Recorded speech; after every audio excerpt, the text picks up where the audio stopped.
San Diego has always known how to sell the world a perfect dream. In the travel brochures of 2026, familiar landmarks like La Jolla or Coronado still appear with all their pristine, wealthy, and intact glory. Sunsets gilded over the waves, luxurious resorts, and a sense of absolute freedom.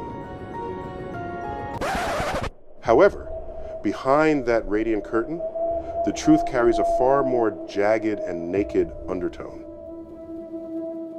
Entering 2026, San Diego continues to rank among the cities with the highest homeless populations in the United States. A lot of these people they're zombies. There's just, the lights aren't on there, they're dangerous. Today, the Coastal Paradise brand is facing a reality that is difficult to conceal. The beaches are no longer just places for recreation. They have become contested lands, where luxury tourism and the struggle for survival publicly collide right on the boardwalks. They're smoking cigarettes and got drug paraphernalia hanging out and everything.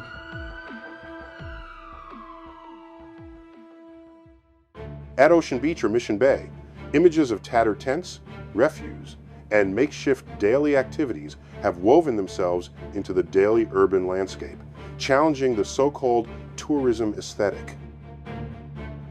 I realized in San Diego, there's just like homelessness pretty much everywhere. Because the weather is good here. It doesn't get like there's no like extreme temperatures that could be like actually lethal. I mean, the flooding was bad.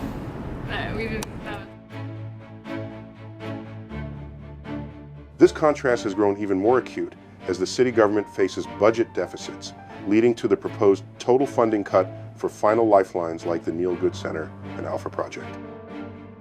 They are full up. When I got a 30-day timeout from Alpha Project, I had to start the process all over again at HRC to get another shelter bed. Well, every day that I was there, I couldn't take care of my own business. I couldn't go to doctor's appointments. Whatever appointments I had, I couldn't go to because you have to spend from 8 till 5 to see if you got a bed there.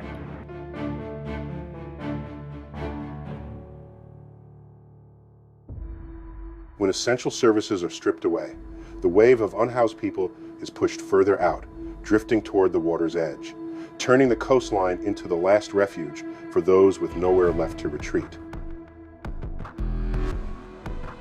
This article will delve into the contradictory reality of San Diego in 2026. On one side is the effort to maintain a clean and beautiful image of paradise to retain tourists, while on the other is a human crisis smoldering beneath the feet of high-tech buildings. The real question is not whether San Diego's beaches are still beautiful, they are. The question is, what is the price of that beauty, who is being pushed away to maintain it, and how long can a city continue to sell the image of paradise while reality is slowly shattering right on the sand?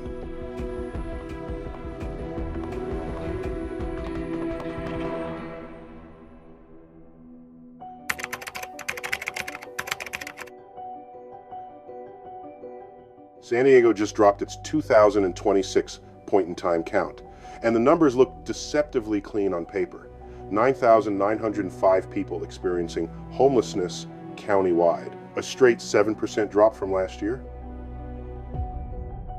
The city itself shaved off roughly 14%. But if you've ever walked these streets after midnight, you know the stats don't tell the whole brutal story.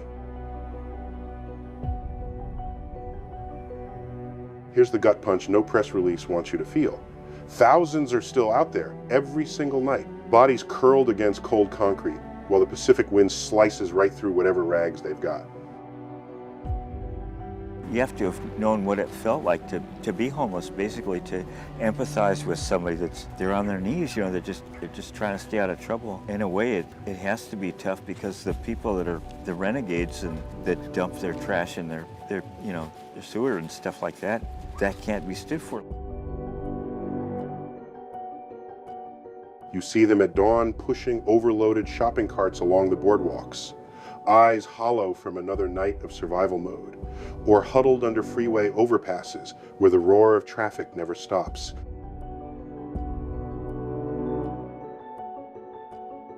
The Regional Task Force on Homelessness sent out 1,700 volunteers before sunrise on January 29 to count every last soul.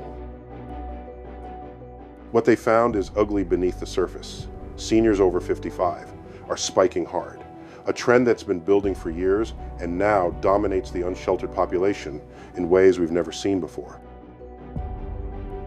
Teens are showing up in higher numbers too, crushed by rents that laugh at minimum wage and a mental health system that's basically collapsed. Father Joe's Village's insiders are already sounding the alarm. This wave of older and younger bodies is the one that keeps them up at night.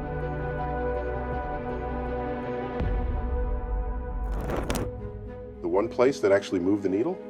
The notorious San Diego riverbed stretch locals grimly call the island near I-5 and Old SeaWorld Drive. Outreach crews ran relentless operations for 4 straight months, clearing tents, offering services, and physically moving people out. The headcount there plunged from 294 inches, September 2025, down to just 148 by January, a savage 50% cut in record time.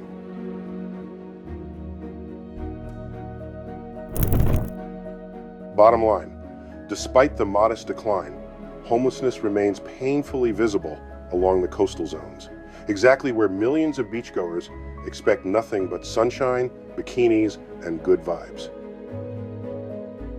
The gap between the cleaned up statistics and the harsh street reality is widening, and that tension is now bleeding directly into San Diego's biggest economic engine, beach tourism.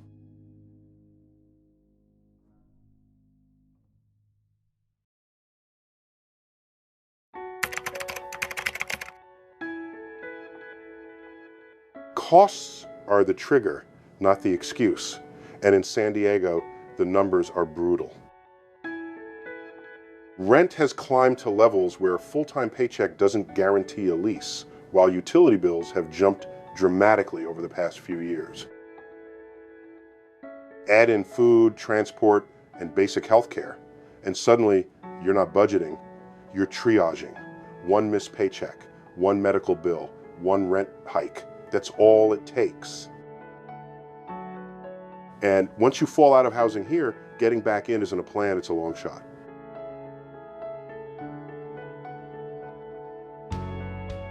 Now layer in the city's financial strain. San Diego is running a serious budget deficit, which means cuts are not theoretical, they're coming. Services that keep people barely afloat, day centers, hygiene access, job assistance are on the chopping block. And when those disappear, people don't vanish. They relocate fast, predictably, toward public, accessible, climate-tolerant zones like the coast. That's not speculation, that's pattern recognition.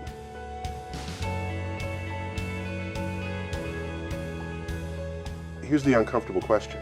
What happens when the safety net gets pulled in a city where survival already runs on thin margins?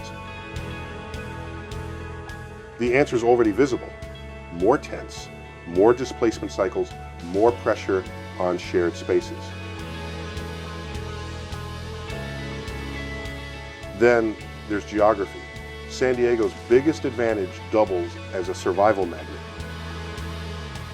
Mild temperatures year-round mean you can physically survive outdoors without freezing or overheating. That changes behavior. People gravitate toward the coast, not for comfort, but for viability. It's a hard calculation. Ocean air, public restrooms, foot traffic for spare cash. It's not scenic, it's strategic.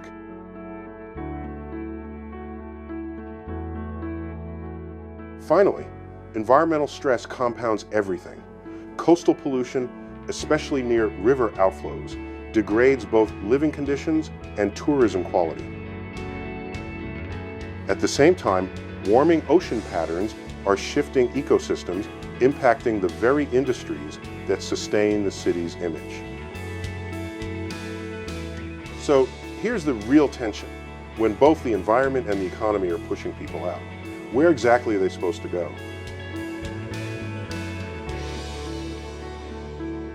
This isn't a single cause problem. It's a stacked system failure, cost rising, support shrinking, geography enabling, and policy lagging behind all of it. And the coastline? That's where it all converges, in plain sight.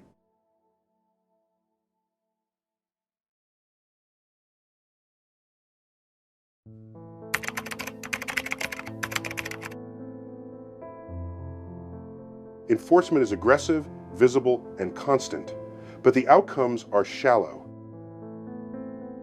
In San Diego, the Unsafe Camping Ordinance rolled out in 2023 and still fully enforced in 2026. Bans encampments across public spaces, beaches, parks, sidewalks near schools, even areas close to shelters. On paper, it's clean and decisive. On the ground, it's a loop. Tents go up, enforcement moves in, people pack fast, relocate, reset, then it repeats.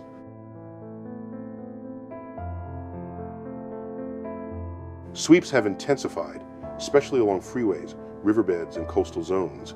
Crews clear entire encampments in hours, trash hauled out, structures dismantled, the area wiped down. Short term, it works. Visually, it's effective. But step back 48 hours, and the same population reappears somewhere nearby, just outside enforcement zone. So here's the question. Are we solving homelessness or just managing where it's allowed to be seen?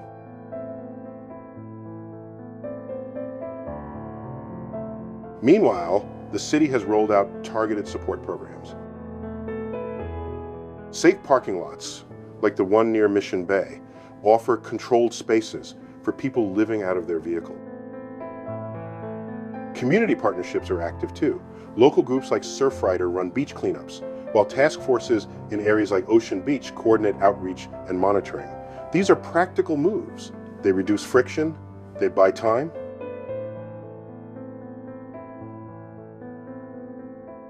But here's the hard reality. None of this scales to the core issue, long-term housing. Without that, every intervention is temporary by design. Yes, tents have dropped in certain zones, riverbeds, parts of downtown, but that's displacement, not resolution. The system is effectively redistributing pressure across the map, not removing it.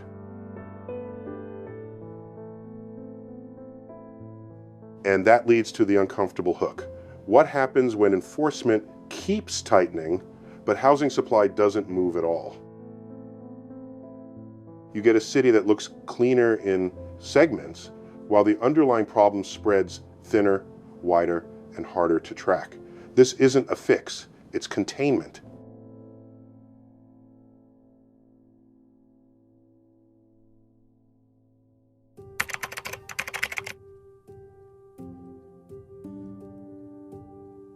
The impact hits the coastline first, and it's impossible to ignore once you're actually there. Along key stretches in San Diego, especially Ocean Beach and Pacific Beach, the breakdown shows up in layers. Tents set back from the sand, makeshift setups along boardwalk edges, personal belongings stacked tight to avoid confiscation. This isn't random, it's patterned. People position themselves within walking distance of public restrooms, foot traffic, and shade. Survival dictates placement, not preference.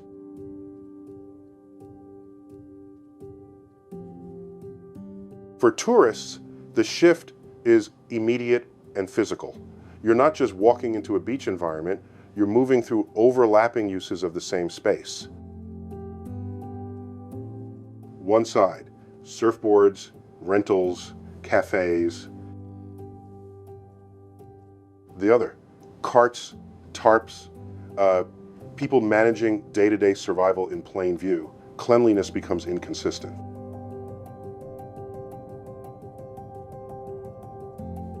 Trash accumulates faster in high-density zones. Public perception shifts. not because of fear alone, but because the environment feels unmanaged, unpredictable. Here's the hook. When a leisure space starts operating like a survival zone, how long before visitors start pulling back?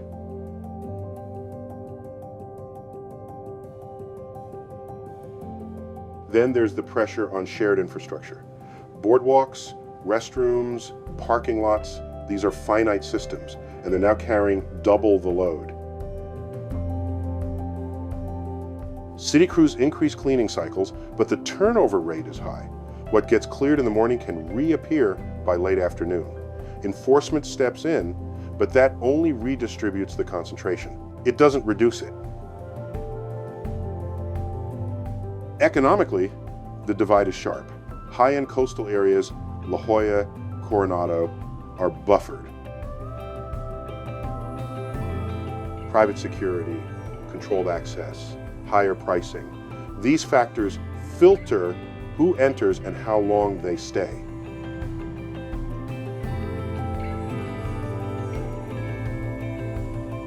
Meanwhile, more accessible beaches absorb the overflow. That's where the visible strain builds. Second hook, is San Diego protecting its tourism economy or just isolating the problem to places visitors are less likely to complain about? Bottom line, this isn't just a social issue bleeding into tourism. It's a structural collision. The same coastline is being asked to serve two completely different functions, escape and survival. And right now, those two uses are colliding in real time, right on the sand.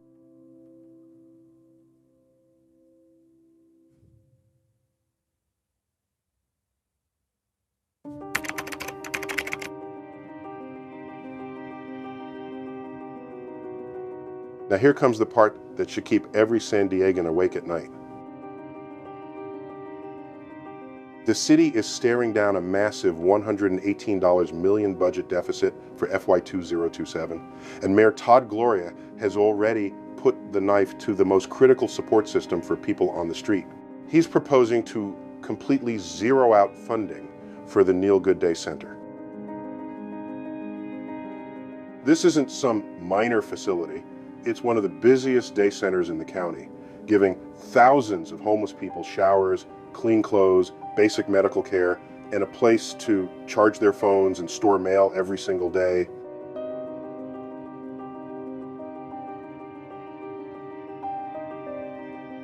Father Joe's Villages says they'll fight to keep it open with private money, but everyone on the inside knows that's a Band-Aid on a gunshot wound. When you strip away daily services like this, people don't magically disappear. They just get dirtier, sicker, and more desperate on the sidewalks and beaches. And it doesn't stop there. Safe sleeping programs, outreach teams, and even basic beach amenities, public restrooms, and fire pits are all on the chopping block.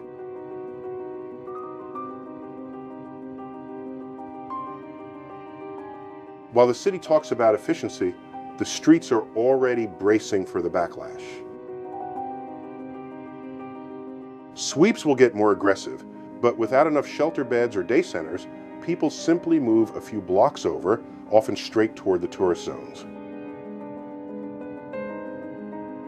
The brutal question nobody wants to ask out loud: are we cutting services to save money today, only to pay a much heavier price in lost tourism revenue tomorrow?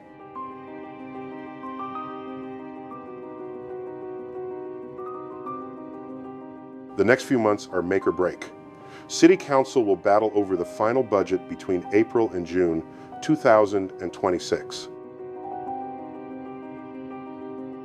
Then in December, the big Regional Task Force on Homelessness Conference hits the Hilton Bayfront, full of speeches and PowerPoints, while the reality on the ground keeps getting uglier.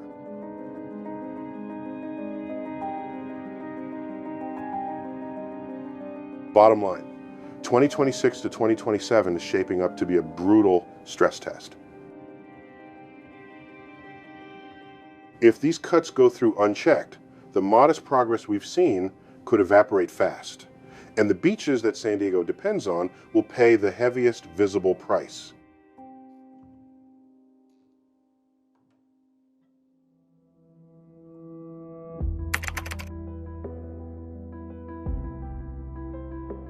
San Diego's coastline is still selling the same promise, but the reality underneath is shifting fast. The beaches haven't changed, the conditions around them have. Rising costs, weak long-term housing solutions, and constant enforcement cycles are pushing more people into visible survival mode, right where tourism is supposed to thrive.